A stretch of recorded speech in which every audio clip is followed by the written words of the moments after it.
All right, guys, we're here today to show you the unboxing and setup of the Boar blanket. Now, there are a few items that you will need before you get started. One of those will be a hammer, a T-post driver, and 8 T-posts. And depending on how hard or soft your ground is in your area, you will need at least 5 foot minimum of post sticking out of the ground. So keep that in mind come T-post driving time. So let's show you what's included in the box when it shows up at your door. You will have 8 cam straps.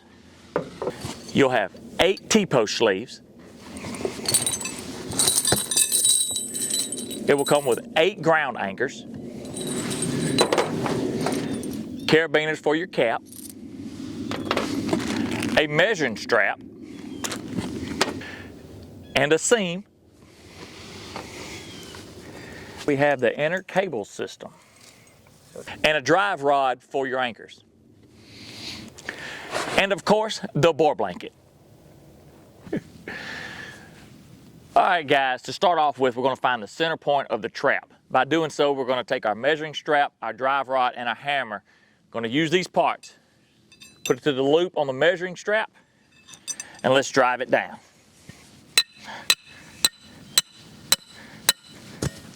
So let's take our measuring strap and find out where we need to put our first T-post.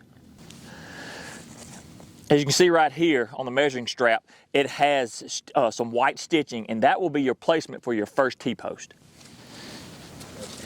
All right, as you can see, the T-post is ready to set where the stitching is. Now, it doesn't matter which way the ribs point as you're driving the T-post, but my personal preference is ribs to the outside.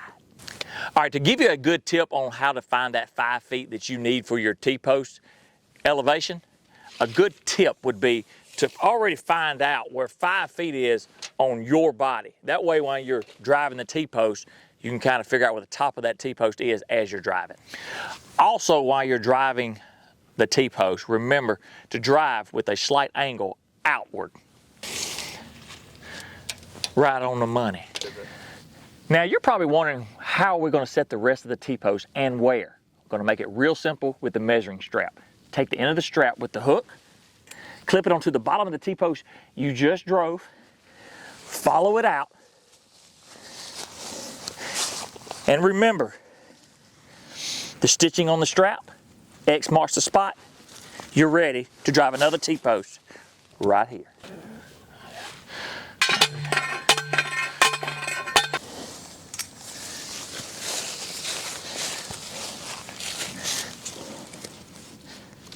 Now, you've seen how we've done the first 2. We're going to repeat this process until we've used up all 8 of our T-posts.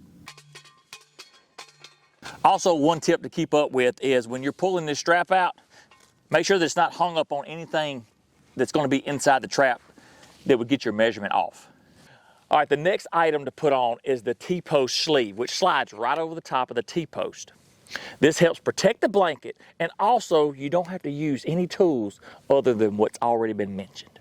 So remember, guys, we need 5 foot above ground on our T-post.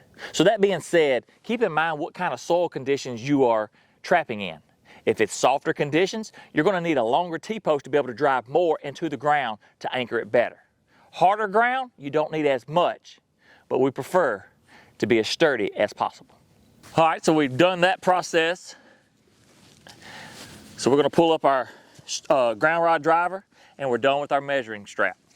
All right, if we get ready to pull our Boar blanket out, you want to find where the top and bottom corners are joined together here as we get ready to pull it all the way out.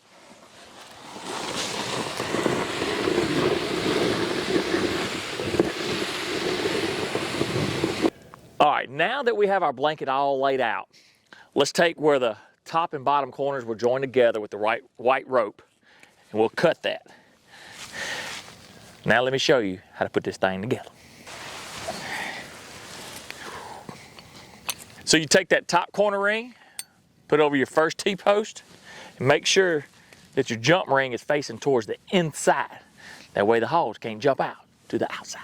So now we can go from here and go to every T-post and put the top ring over each one. Make sure, guys, when you get ready to put these rings on, that it's just attached to the main rope there. You don't want it tangled up through all the blanket. Okay, this is the other end, guys. It is also tied together. We just want to take it, cut that white rope. We're going to bring this end with us. Now I'm going to show you how to seam the blanket together. Now that we have the top of our blanket together, as you can see, we still need to seam it together. And I'm going to take this seam cable and show you just how to do that. So I've already started it just for demonstration purposes. What you want to do is overlap these two pieces. Taking this seam cable here and just going over and under the cable.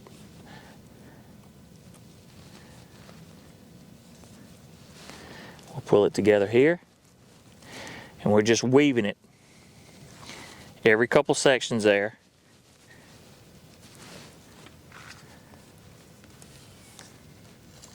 In and out, in and out. This Boar blanket is double walled here for extra protection, and we weaved all the way down to the bottom of that section, but you want to keep weaving all the way down to the bottom of the blanket. The Boar blanket also comes with a rope seam, just in case you're like me and you tend to forget or lose something like the cable seam on your next hog project.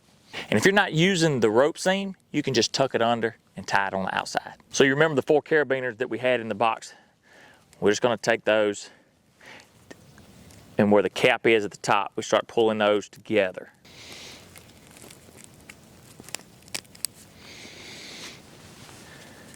And we'll take our little, and then we'll take our the end of our cable seam with the eye and just stick it in there as well. And you remember our rope seam?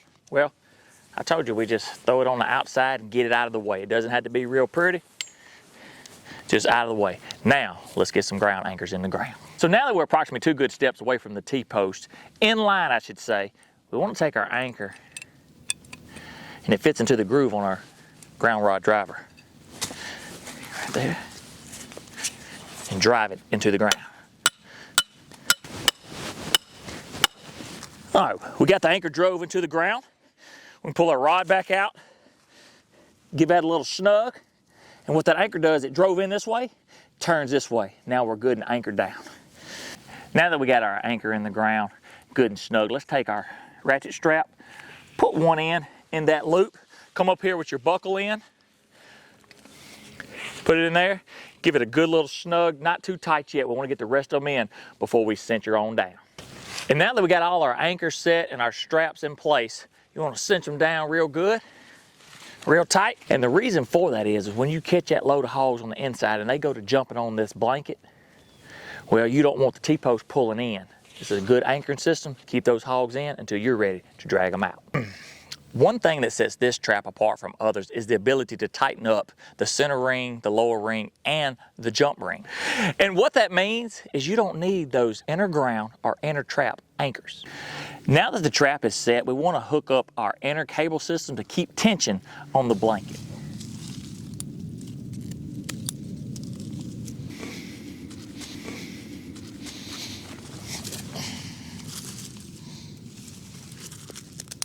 Now what that cable system does is allow the blanket to stay firm and steady as those hogs may be hitting all one side. It won't allow that blanket to keep shifting one way or the other. It'll stay in one spot.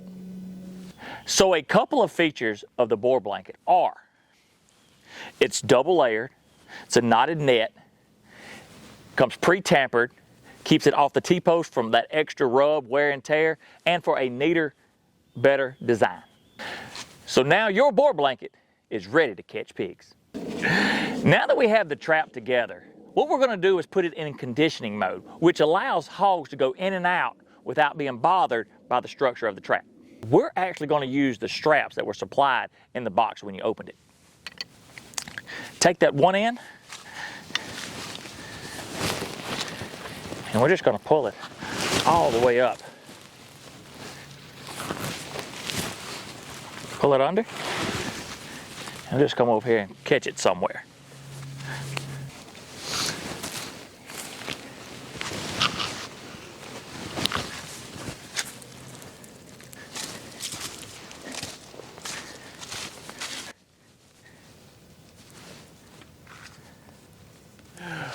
right, guys, you have seen us set up the Boar blanket right out there in near perfect conditions out in the field. But look at the versatility of this trap right here in the woods. Now, a couple of tips to remember. Try to keep it around that 5-foot mark as far as the height wise. But remember that inner rope that we had? We can cinch it up for a near perfect circle. Now, you can see on the trap that we didn't hook into all the rings, and it's not near perfect circle. But the versatility allows us to be able to trap hogs in all conditions and situations. Now that you've seen that we set it up in 2 different situations, I hope that it helps you to go out there and catch every pig on your property. But if you have any problems, give us a call at the number below.